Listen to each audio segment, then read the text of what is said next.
Buenas tardes, mi nombre es Pamela Hernández y el día de hoy, como parte de mi tarea de seminarios de evaluación y acreditación del doctorado en educación de la Universidad IEXPRO, voy a presentar el tema de reformas educativas y evaluación en México, retos para una calidad educativa.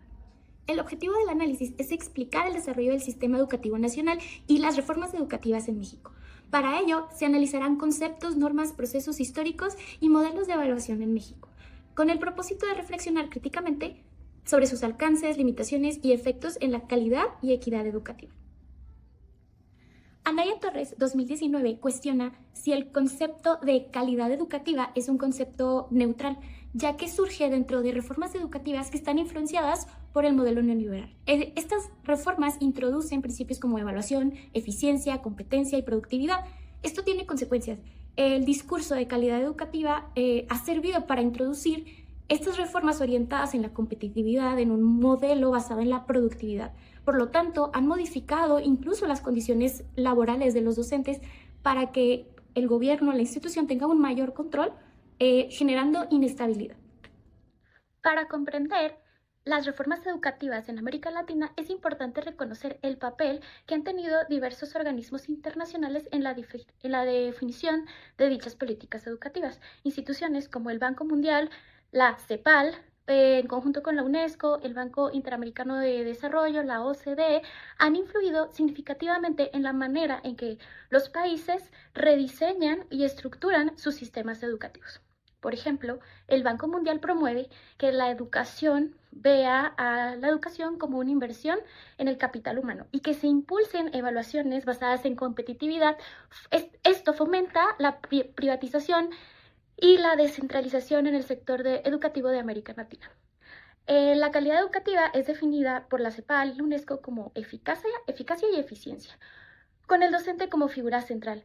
Esto implica que el docente tiene la responsabilidad plena de esta calidad educativa, generando presión para obtener buenos resultados y una constante evaluación y fiscalización. El BID impulsa educación enfocada en la productividad laboral, mientras que la OCDE establece estándares basados en competencias para la evaluación docente. Esta última tiene mucho que ver con la reforma educativa que se dio en México en el 2013.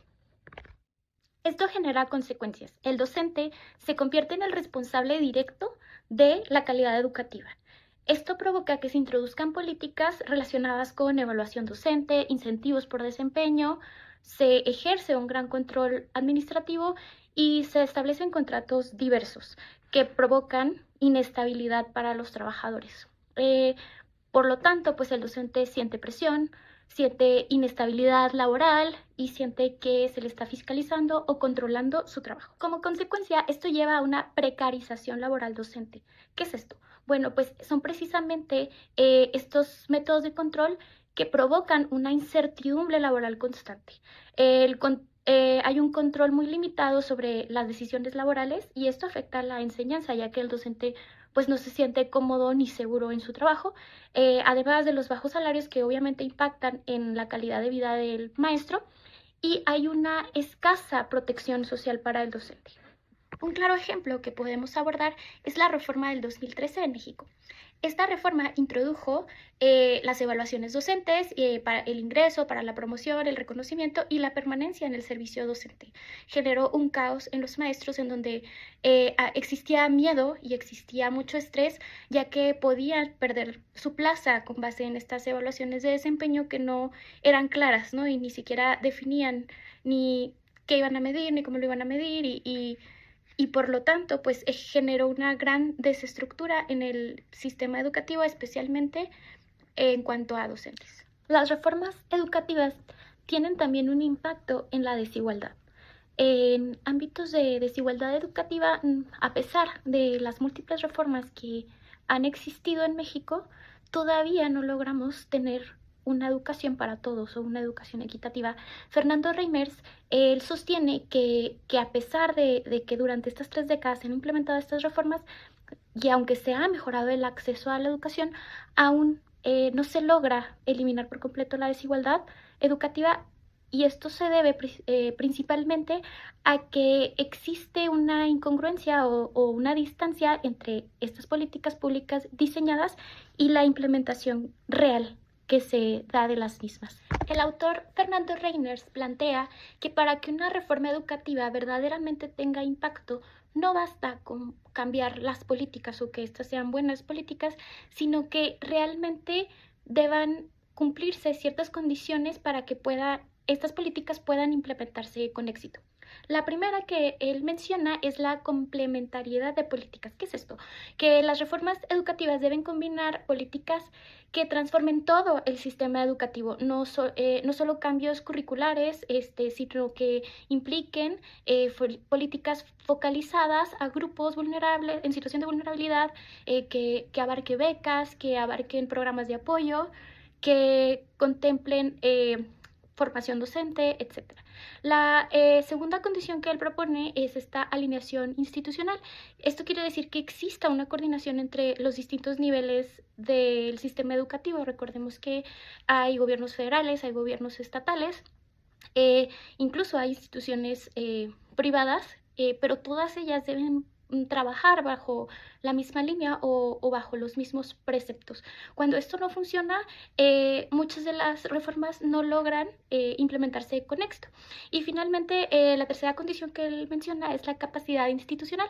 Esto se refiere que, pues, el sistema educativo debe de tener los recursos para poder implementar esta reforma. Esto quiere decir infraestructura, materiales, otra vez este personal capacitado que pueda llevar a cabo la reforma e implementarla.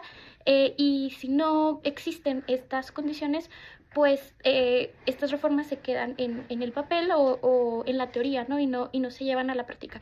Yo pienso que esto ha pasado hasta cierto punto con la nueva escuela mexicana, que plantea muchas cambios de paradigmas y una nueva manera de trabajar.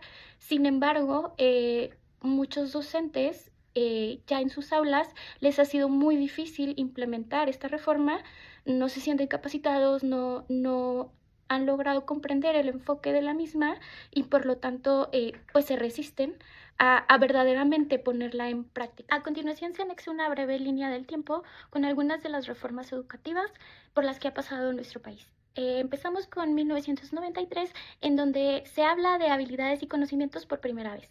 Aquí se da prioridad al español y a las matemáticas y se busca el desarrollo de destrezas. En el 2002 se establece la obligatoriedad de la educación preescolar, primaria y secundaria. En el 2011 se introduce la RIEP. Aquí se habla de competencias, se habla de que estas competencias movilizan y dirigen componentes de conocimientos, habilidades, actitudes y valores y se enfoca hacia la consecución de objetivos. En el 2017 llega a el aprendizaje es clave, el modelo de aprendizaje es clave, y aquí se habla de habilidades del pensamiento, se introduce el pensamiento crítico, la resolución de problemas. Se habla de un enfoque un poco más humanista, pero no se define a ciencia cierta. Y por último, en el 2022 entra la reforma que constituye la nueva escuela mexicana y que es nuestro actual programa, en donde es igual un enfoque humanista, pero hay un cambio fundamental que es el abordar los procesos de desarrollo precisamente como un proceso, ¿no? Ya no es un aprendizaje clave, ya no es una competencia, ya no es un objetivo, sino se evalúa el proceso. Y desde aquí yo creo que se habla de inclusión y de diversidad y de una evaluación para todos, porque pues se considera que todos los alumnos pueden estar en un momento distinto del proceso educativo y finalmente, ¿verdad? Según vayan avanzando, irán adquiriendo nuevos conocimientos y saberes, pero bajo sus propias condiciones.